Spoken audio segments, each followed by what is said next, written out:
Duhet të përshpejtohen procedurat e legalizimit të ndërtimeve informale. Kjo ka qenë kërkesa që ka bërë Ministri i Punëve Publike Sokol Oldashi pas një vizite në Agjencinë e Legalizimit dhe Urbanizimit të ndërtimeve informale në Tiranë.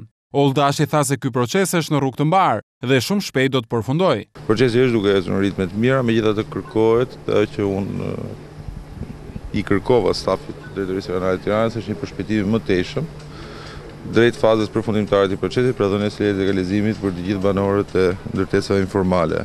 Është një volum jashtëzakonshëm pune që kryhet në mënyrë të përditshme dhe të përgjohshme, megjithatë ne kemi siguruar Drejtorisë Rajonale gjithë mbështetjen që të hecet me një ritëm akoma më të mirë, në mënyrë që numri i leve të vinë në mënyrë progresive në rritje. Ndërkohë i pyetur për procesin e shpalljes së fituesit për ndërtimin e tunelit në rrugën Tiranë-Elbasan, kreu i punëve publike deklaroi se brenda muajit do të nisë puna për ndërtimin e tij.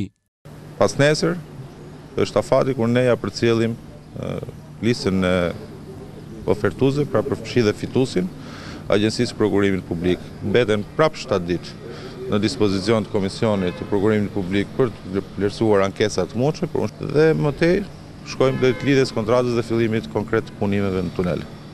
2 javë më parë, Ministri i Transporteve bëri të ditur për mediat ecurinë e tenderit për tunelin Tiranë-Elbasan dhe tha se emri i firmës fituese do të bëhet publik për një periudhë kohore prej 14 ditësh.